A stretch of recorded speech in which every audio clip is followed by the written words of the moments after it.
कुलदेवता. तुमची कुलदेवता तुमच्या कुटुंबाचं रक्षण करत असते. तुमच्या कुटुंबात येणाऱ्या अडीअडचणी, संकट सगळं दूर करत असते.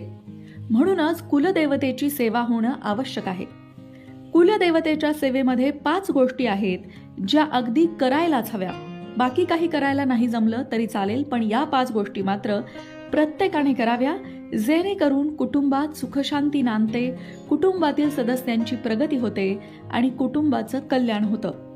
कोणत्या आहेत त्या 5 गोष्टी? चला जाणून घेऊया, पण त्याआधी चॅनलला सबस्क्राईब नक्की करा आणि आमच्या फेसबुक पेजलाही फॉलो करा. कुलदेवता हा शब्द कुल आणि देवता या 2 शब्दांनी मिळून बनला आहे. कुळाची देवता ती कुलदेवता.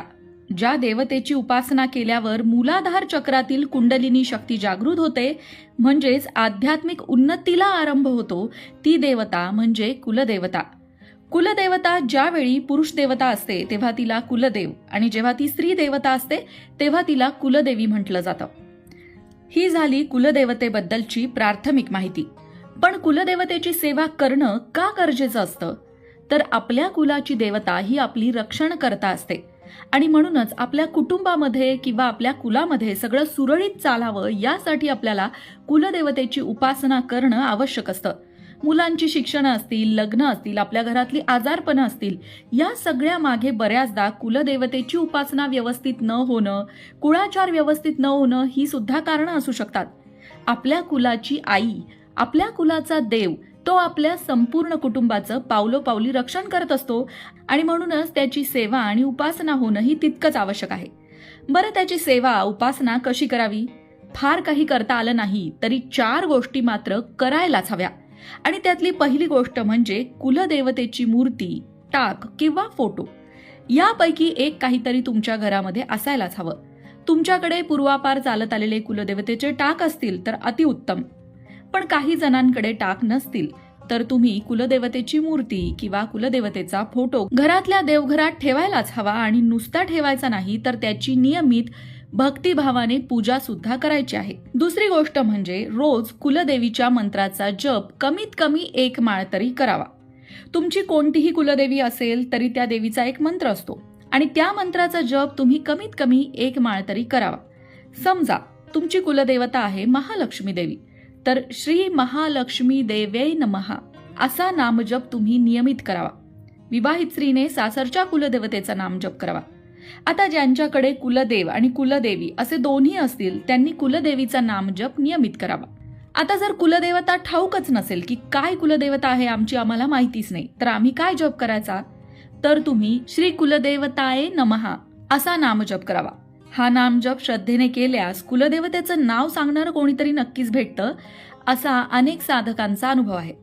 श्री कुलदेवताये नमः हा जप देवतेच्या तारक तत्वाशी संबंधित असल्यामुळे कुलदेवता या शब्दातील दे हे अक्षर उच्चारताना थोडंसं लांबावं. यामुळे देवतेचे तारक तत्व जागृत होऊन त्या तत्वाचा लाभ आपल्याला होतो. आता वळूया तिसऱ्या गोष्टीकडे.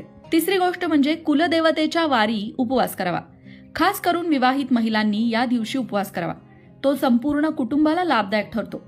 जर तुम्हाला कुलदेवीचा वार माहीत नसेल तर मंगळवारी तुम्ही उपवास करू शकता, कारण मंगळवार हा देवीचा वार आहे.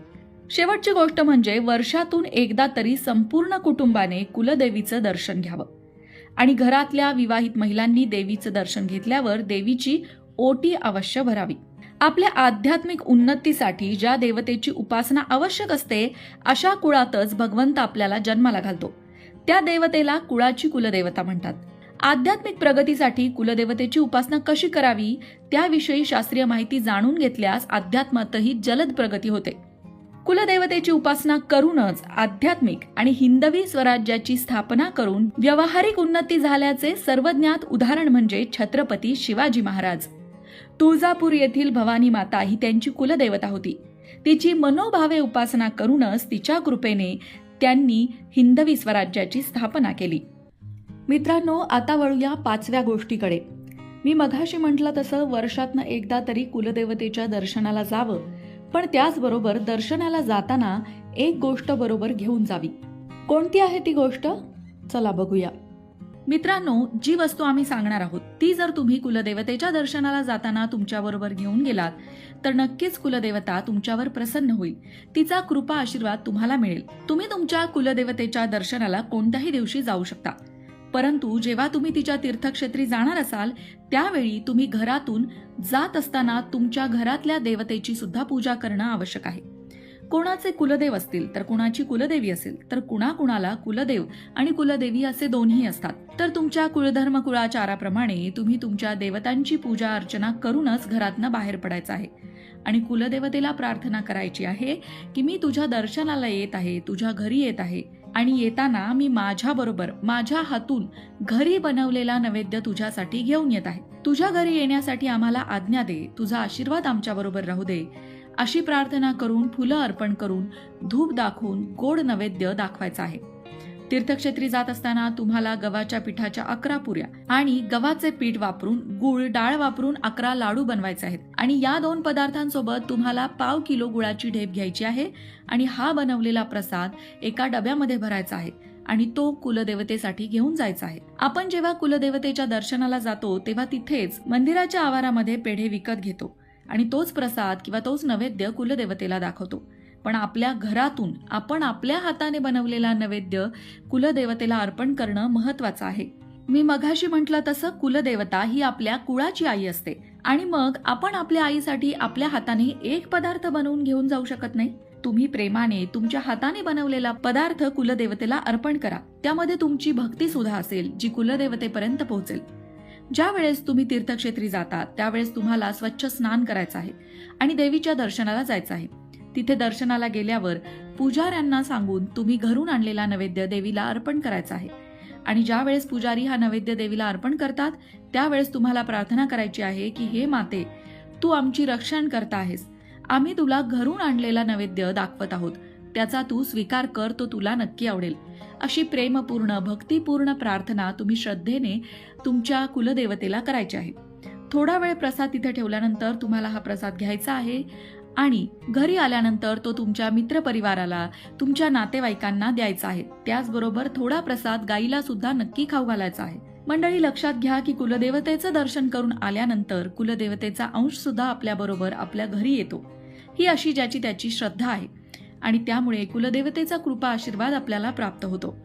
आजकाल दुकानात अनेक रेडीमेड नैवेद्य पेढे लाडू मिळतात आणि तेच देवीला अर्पण केले जातात. पण जर आपण आपल्या घरातून आपल्या हाताने बनवलेला पदार्थ देवीला अर्पण केला तर कुलदेवता आपल्यावर प्रसन्न होते. मोठ्या हुद्द्यावर असणारा मुलगा जर आपल्या आईला हॉटेलमधून विकत आणलेले पदार्थ खाऊ घालेल तर आईला काय वाटेल, पण तेच त्याच जागी जर मुलाने स्वतःच्या हाताने घरी अगदी दही भात सुद्धा बनवला किंवा वरण भात जरी बनवला तरी तो खाताना आईला किती आनंद होईल. तिच्या डोळ्यातून अश्रुधारा वाहू लागतील, कारण आई प्रेमाची भुकेली आहे. तसंच देव सुद्धा प्रेमाचा भुकेला असतो. प्रेम हीच अशी गोष्ट आहे ज्यामुळे आपण ईश्वर सुद्धा प्राप्त करू शकतो आणि म्हणूनच कुलदेवतेला जाताना तुमच्या ऐपतीप्रमाणे तुम्हाला जमेल तसा एखादा गोड पदार्थ तुम्ही घेऊन जा आणि तो घरी आल्यानंतर सगळ्यांना वाटा. नक्कीच तुमच्यावर कुलदेवता प्रसन्न होईल. याबद्दल तुमचं मत काय आहे आणि तुम्ही कुलदेवतेला जाताना काय घेऊन जाता? कमेंट करून आम्हाला नक्की सांगा.